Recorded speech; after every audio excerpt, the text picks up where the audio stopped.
Donald Trump को Iran के जौहरी हुकूक छीनने का कोई हक हासिल नहीं है, ये कहना है ईरान के राष्ट्रपति मसूद पेज़ेश्कियान का। जी हां, ईरानी सदर मसूद पेज़ेश्कियान का कहना है कि अमेरिकी सदर डोनाल्ड ट्रंप के पास ईरान को उसके जौहरी हुकूक से महरूम करने का कोई हक हासिल नहीं है। इतवार के रोज़ ईरानी स्टूडेंट एक एजेंसी के जरिए ईरानी सदर के हवाले से कहा गया कि ट्रंप कहते हैं कि ईरान अपने जौहरी हुकूक का इस्तेमाल नहीं कर सकता, लेकिन ये नहीं बताते कि किस जुर्म में। वो किसी कौम को उसके हुकूक से महरूम। ट्रंप इंतज़ामिया ने कहा है कि ईरान को जौहरी हथियार हासिल करने से रोकना एक अहम जंगी मकसद है।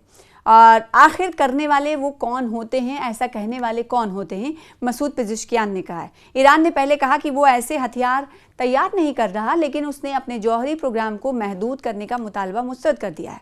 उधर पूरी दुनिया 22 अप्रैल का इंतजार कर रही है, क्योंकि इस दिन ईरान और अमेरिका के दरमियान आर्जी जंगबंदी की मुद्दत खत्म होने वाली है। इसी दौरान अबनाए हरमुज बदस्तूर ईरानी अफवाज के कंट्रोल में बंद है। गुज़िश्ता रोज़ अबनाए हरमुज में कशीदगी एक बार उस वक्त फिर बढ़ गई जब ईरान ने इस अहम आबी गुजरगाह को दोबारा खोलने के अपने फैसले से पीछे हटते हुए वहां से गुजरने की कोशिश करने वाले जहाज़ों पर फायरिंग कर दी।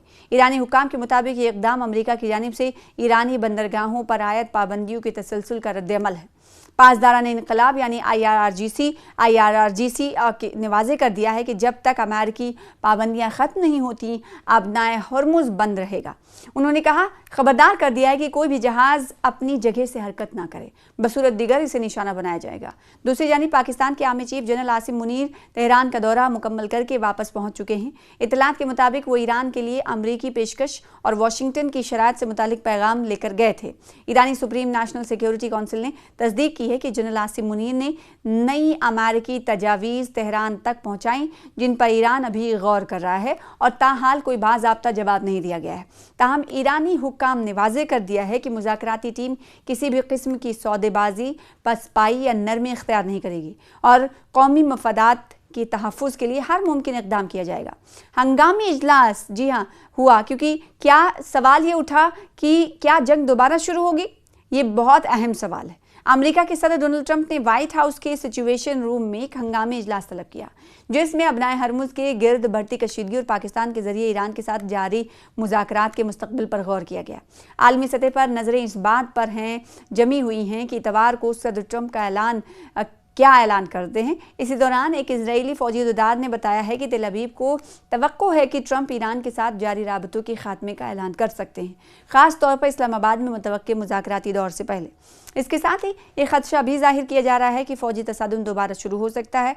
जौहरी तनाज़े और अबनाए हरमुज। दूसरी जानिब ईरान के चीफ मुज़ाकरात कार मोहम्मद बाकर कालिबाफ का कहना है कि हालिया दिनों में अमेरिका के साथ होने वाली बातचीत में कुछ पेशरफ्त ज़रूर हुई है, ताहम जौहरी मामलात और अबनाए हरमुज के हवाले से इख्तलाफात अब भी बरकरार हैं। उधर अमरीकी सदर ने भी तेहरान के साथ इंतहाई मुस्बत मुज़ाकरात का जिक्र किया, लेकिन साथ ही अहम बहरी तजारती रास्ते के हवाले से किसी भी किस्म के दबाव या ब्लैक मेलिंग के खिलाफ खबरदार कर दिया है।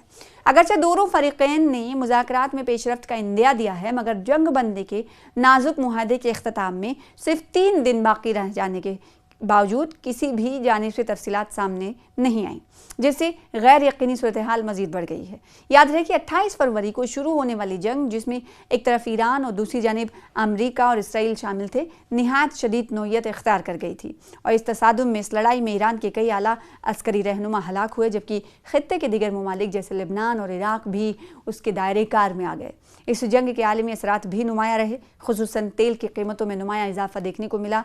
और क्योंकि अबनाए हरमुज, जहाँ से दुनिया की तकरीबन 5वां हिस्सा तेल की तरसील होती है, आयात होता है, अमली तौर पर बंद हो गया, जिसने आलमी मईशत को शदीद दबाव में डाल दिया था। अब सवाल ये उठता है कि जब ईरान की तरफ से ये कह दिया गया है कि डोनाल्ड ट्रंप को ईरान के जौहरी हुकूक छीनने का कोई हक नहीं है, ऐसे में दो टूक अंदाज में ईरानी सदर की तरफ से ये बात कही गई है। और दूसरी तरफ हम ये देख रहे हैं, जब ईरान की तरफ से इस तरह के बयानात आते हैं तो डोनाल्ड ट्रंप भी इस पर हमलावर होते हैं। लेकिन डोनाल्ड ट्रंप के जो बयान हैं, बड़बूढ़ेपन से पूरी दुनिया वाकिफ़ है। डोनाल्ड ट्रंप कभी कुछ कहते हैं, कभी कुछ कहते हैं, ऐसा जानकार मानते हैं।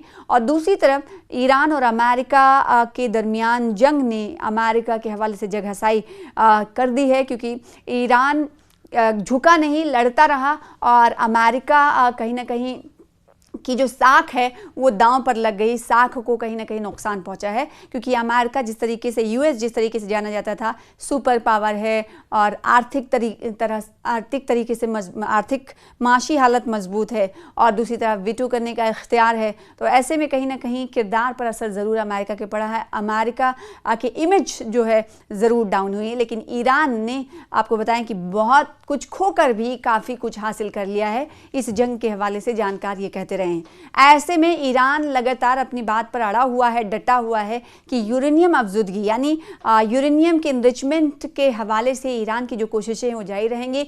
कोई भी ताकत इससे नहीं रोक सकती है, बज़ाहिर कितनी भी बड़ी ताकत उनके सामने आ जाए, क्योंकि इस हवाले से हमने इसका एग्जाम्पल भी देख लिया है, क्योंकि कितने भी बड़े लीडर को मार दिया गया हो अमेरिका और इज़राइल की तरफ से, लेकिन फिर दूसरा लीडर उसी कुर्सी पर हमने देखा है कि कुर्सी हासिल करते हुए फिर से अमेरिका के ख़िलाफ़ वो तमाम फैसले लेते रहे जो लेने चाहिए। इसका मतलब ये है कि ईरान ने जो कहा कि आप हमारे एक लीडर को मारेंगे, दूसरा लीडर उस कुर्सी पर बैठकर खिदमत करेगा ईरान के अवाम की। और ईरानी अवाम की अगर बात करें तो ईरानी अवाम ने इस दौरान हमने देखा है कि इस हमले में कई हज़ार लोगों की मौत भी हुई, लेकिन उसके बावजूद भी हौसला नहीं हारा और सुप्रीम लीडर अली खामनेई की कहीं ना कहीं शहादत ने हमने देखा कि पूरी दुनिया में जो मुसलमान हैं उनको एकजुट करने में अहम किरदार अदा किया। और दूसरी तरफ ये कि जो कहा जाता रहा है कि सुप्रीम लीडर अली खामनेई का यही ख्वाब था कि शिया और सुन्नी दोनों भाई भाई हैं, एक जैसे हैं, तो कहीं ना कहीं उनकी शहादत से ये बात एक बार फिर से आया हो गई कि आलम इस्लाम में अगर फूट डालने की कोशिश की जाएगी तो आलम इस्लाम के लोग एक होंगे। दूसरी तरफ हमने देखा कि जहां अमेरिका ईरान पर हमले कर रहा था तो